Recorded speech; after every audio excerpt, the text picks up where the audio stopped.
Hello, I'm Paul, and this is Paul Plays with Fire. Welcome. Come on in and grab a chair. Today on the show, we're going to be making a specialty from central Iowa, Steak de Burgo. What is Steak de Burgo? It starts with the most prized cut of steak, a filet mignon. The filet part of a tenderloin is a muscle that doesn't get used much, so it melts in your mouth. But it also needs a little help in the flavor department, and that's where Steak de Burgo comes in.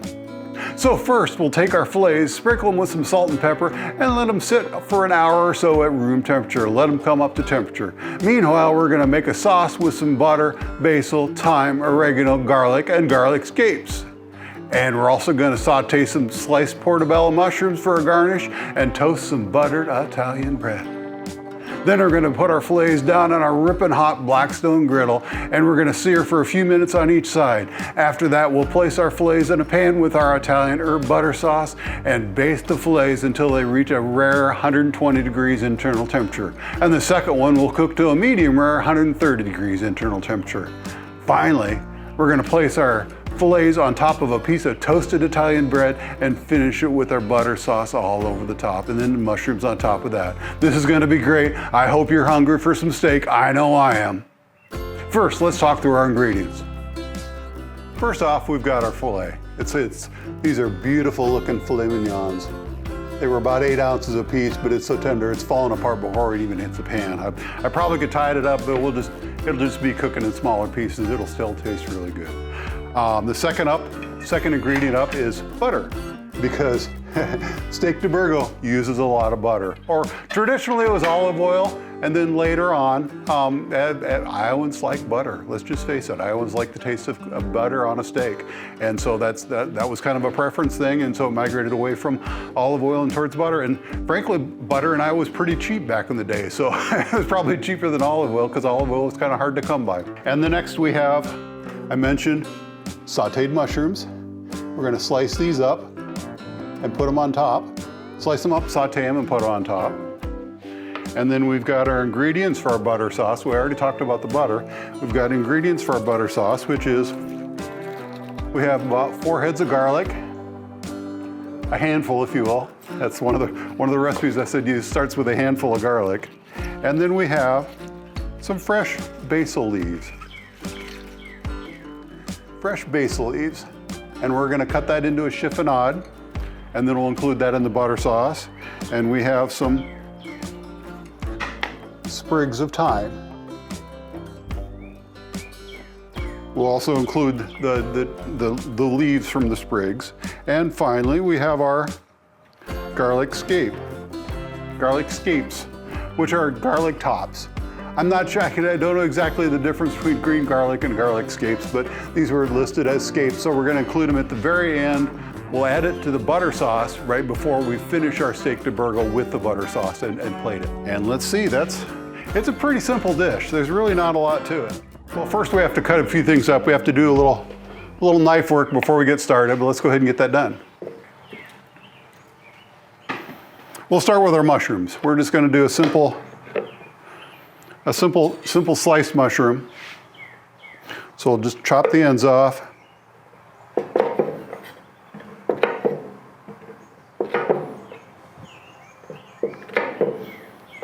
Mushrooms aren't on everybody's Steak de Burgo. It's kind of a preference thing. Some people take a whole mushroom and put it right on top of the filet. That's kind of cool looking. Some people like them, some people don't. I happen to like mushrooms, especially sauteed mushrooms on a steak. So, now we got the stems cut off. We'll just quickly go through and slice these.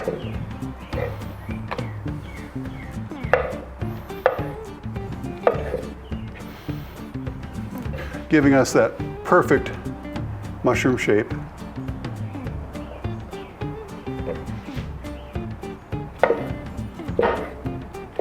Looks so good on a pizza or on a steak. Or in a pork chop for that matter, in a cream sauce. That's another good one. With like some kind of a mushroom gravy. That sounds good. Future idea coming up.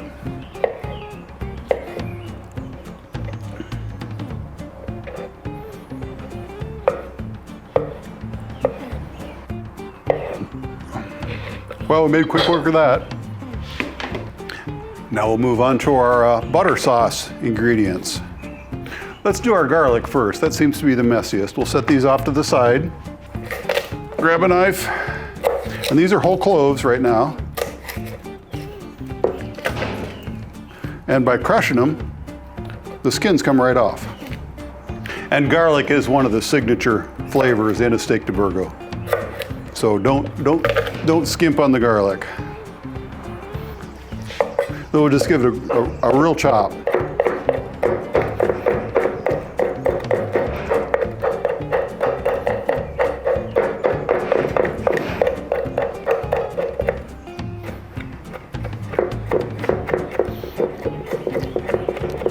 We want a pretty fine mince here so that the garlic flavors spread around.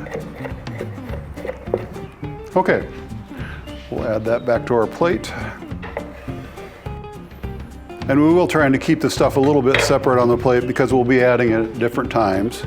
So we'll do our scapes next. And like I said, these are pretty delicate flavor, but they are delicious.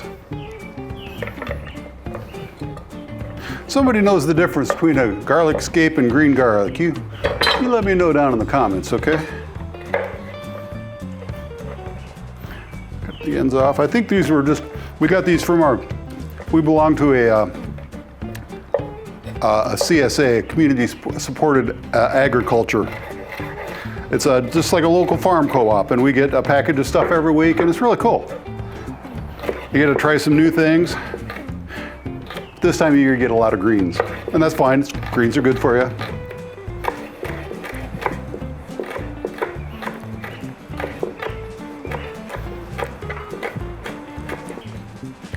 We're going to be add these at the end, so I'm going to keep them separate on a different plate.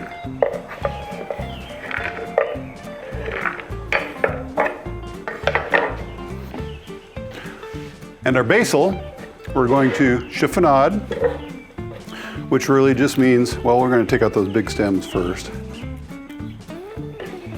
But we'll just take them and kind of roll them up in like we're rolling up a cigar. And then we'll just slice it right down the end.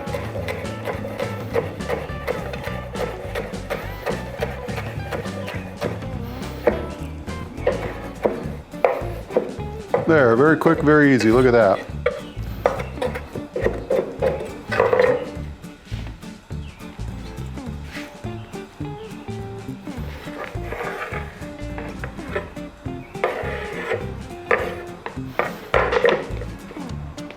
And finally, our thyme. We're just going to take our leaves. We'll leave the plate up here for this. We're going to take our thyme sprigs, and we're going to grab from the top and pull towards the bottom, pulling off the leaves, leaving everything else behind. Just that simple. Pull from the top, pull the bottom, all leaves.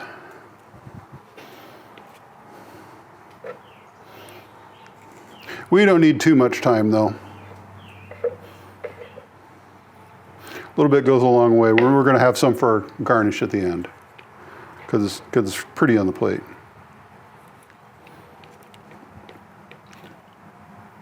So we should start to build a garnish pile right there. Maybe I'll put it over here with this, a garnish pile. Now we have all the ingredients for our butter sauce chopped up and ready to go. Let's make some butter sauce. We spent quite a bit of time talking about burger joints and loose meat sandwich shops. It's about time we move up into the world of the Midwest's finest dining from back in the day, the Italian steakhouse. One of these steakhouses was Johnnie and Kay's in Des Moines, Iowa. Sadly, it's no longer open. The story is, Johnny brought the Steak de Burgo recipe home with him from New Orleans after World War II. At Johnnie and Kay's restaurant, Steak de Burgo became a very popular house specialty. Several of Johnnie and Kay's chefs left over the years to open their own Italian steakhouses, and the Steak de Burgo recipe spread throughout the area. I counted more than a dozen places that still have Steak de Burgo on the menu. But funny enough, once you leave Central Iowa, you have a hard time finding Steak de Burgo. It truly is a local thing. Almost forgot one other important ingredient, Italian bread. We're going to put down a couple pieces of Italian bread on the griddle and brown them up on both sides, and then when we serve the Steak de Burgo, we'll serve it on top of the Italian bread. So we'll go ahead and lay that down now. And the way we've got our grill arranged today, We've got these two burners ripping hot. We got this burner on low and this burner off. So somewhere around in here, I'm gonna find a place to do some bread. Meanwhile, we're gonna start on our butter sauce and our mushrooms. We're gonna do our mushrooms in olive oil. Excuse me, we're gonna do our mushrooms in avocado oil because it's right here.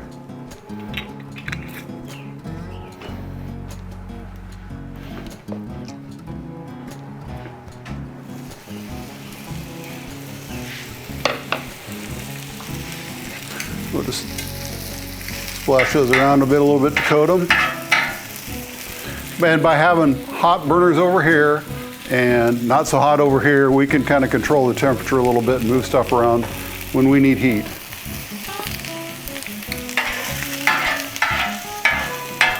Let's get a little more oil on those.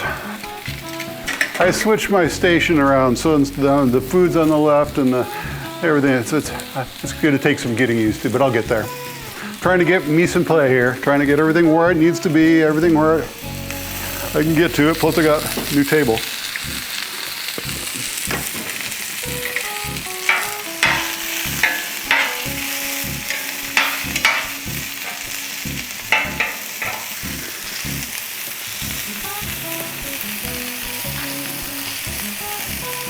You can tell it's hot on one side, not hot on the other, and that's all right. Let's get a little butter in that pan. It's probably pretty hot. Yeah, it's hot enough. Hot enough to melt butter. We're gonna use a total of about a stick of butter today. Here, I got my fancy all-clad pan with the copper bottom. I got it at I think I paid $19 for one of these cast iron pans and 3 all-clad pans. It's ridiculous. It was just some estate auction. I wish these pans could talk because they got a lot of mileage on them.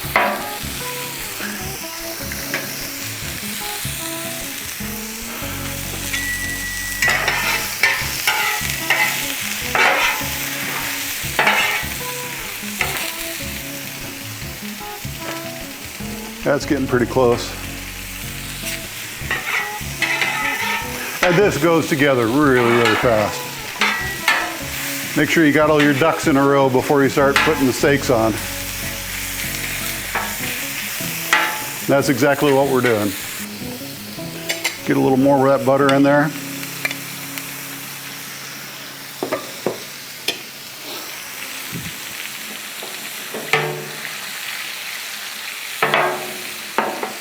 And then we'll get some garlic in.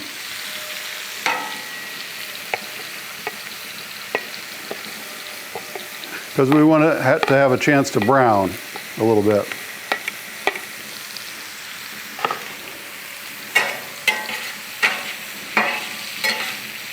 Spatula is kind of oversized for this pan.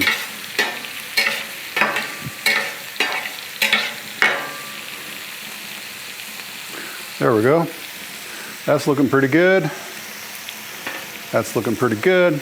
We'll set those off, save them for when we need them. And remove this over here. And those are looking pretty good too. We're going to move them over here too. They'll continue to cook a little bit off to the side and they could just wait for us over there. Okay, how's our garlic doing?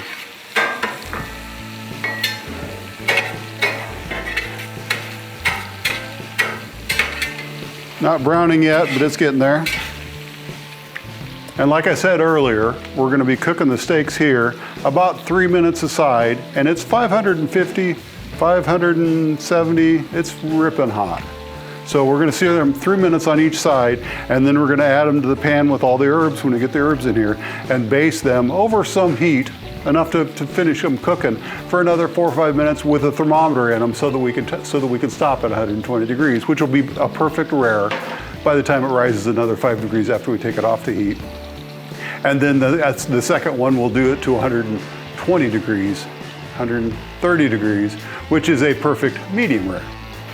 Okay, how's our garlic?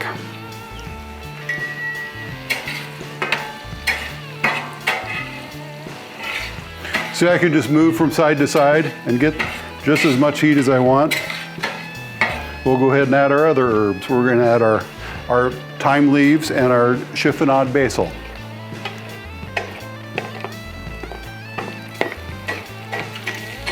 And I just throw out one other important ingredient. It's still in the house. Oregano, how could I forget? Can't be Italian without oregano. Okay, now we're gonna move that back off the heat a little bit.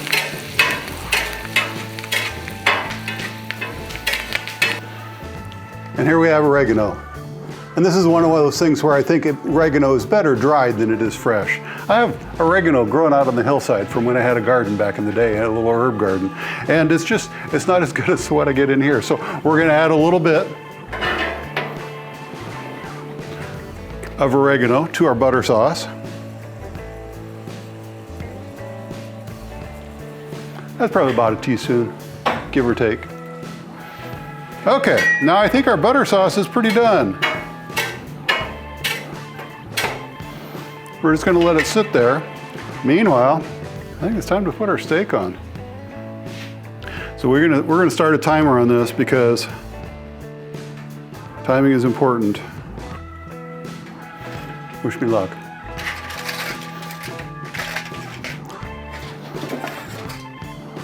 Let's see, we've got several hot pieces of meat and several hot places to put it, so.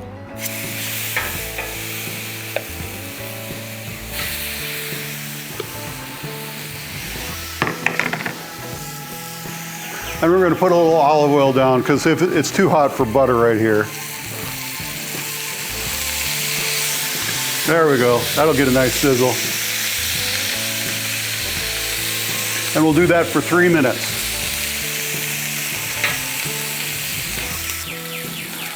3 minutes is a long time.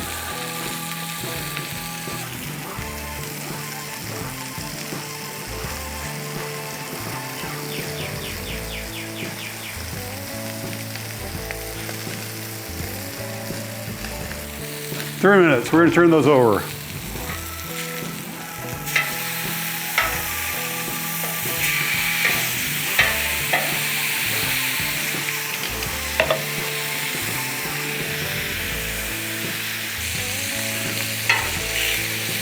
I think that one can probably go in the butter sauce already. It's probably about done. Now remember, these were really big pieces of meat. So it takes some cooking to get them to the temperature all the way through. Whew. So we're gonna put them in this butter sauce. And I had it set on a trivet so I didn't burn my sauce any more than I already had. And now we're gonna move it down onto some heat. And then we're just gonna baste it a little bit. Of course, I don't have a spoon. There we go. Now I got a spoon. Okay, so we're just gonna baste this. And this is where that flavor comes from that I was talking about. Got some nicely browned butter, some nicely browned garlic, some basil and some thyme and we're gonna have some garlic scapes.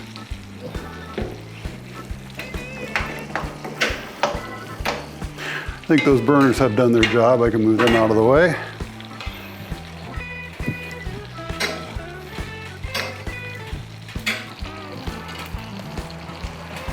Flip this over onto that side. And do the whole same thing all over again on this side.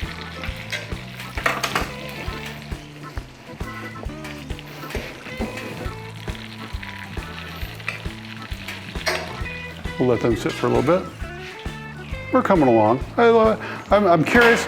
I'm curious, so I want to give them a poke and see what we got. You know, for science. That doesn't feel very done. Yeah, it's about 84 degrees in the center. That's not quite done yet, but it's getting there. Let's try the little one.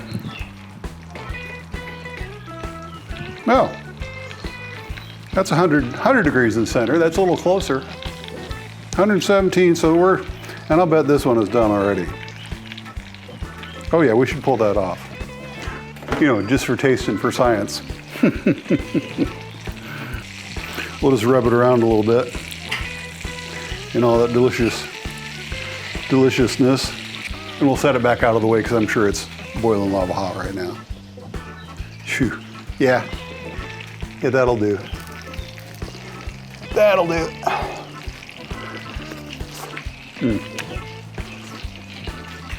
You know, somewhere on my list of things to add to this, I had salt and pepper. It needs none of it. I've added no salt, no pepper. Of course, it was salted butter, but still, delicious all on its own. Looks like we're going to be able to pull off a medium and a medium rare all at the same time. Almost like we planned it that way. Oh, now we're talking. Look at that. Look at that. Okay, I think it's about time to add our garlic scapes because we are almost done. That should be a nice little fresh crunch at the end. Yeah, that's pretty good. That's really good. Nope, not quite. Still 107. Maybe that's the one that needs to come off. Yep. Okay. I'm going to pull that one off too. One way or another, it's going to be done. And then we'll move this over here. How about just like that? Now, I didn't show you, but I already set one of these on top. I'm going to do the same thing with this one. Put it right on top of there. That looks pretty.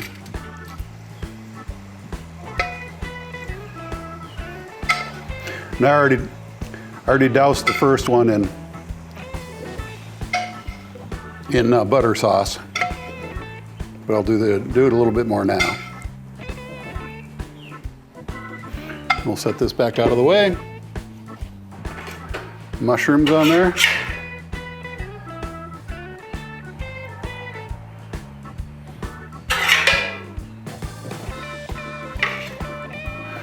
And then maybe a little bit of this in front, just for interest and variety. See if I can lift this up. There we go. That looks like a treat, doesn't it? I think I could eat all that. We'll see. Well, I think it's time to cut into one of these. What do you think? Oh, and I love how the garlic bread has just soaked up all the butter sauce. Oh, and there, that looks like a perfect medium rare. And look at that. Pull it apart with your hands. Oh, boy, that's good.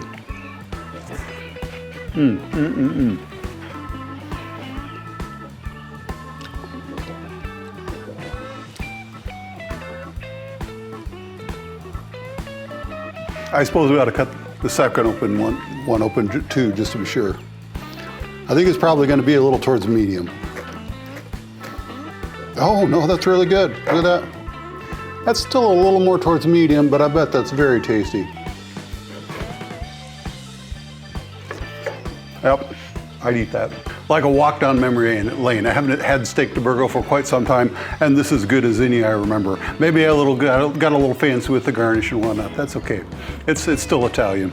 And boy, is it so good. And the garlic and the seasonings, the herbs, they all just go together and bring out the true flavor of the filet. Oh, it's so good. Well, this has been Paul Plays with Fire. Thanks for watching.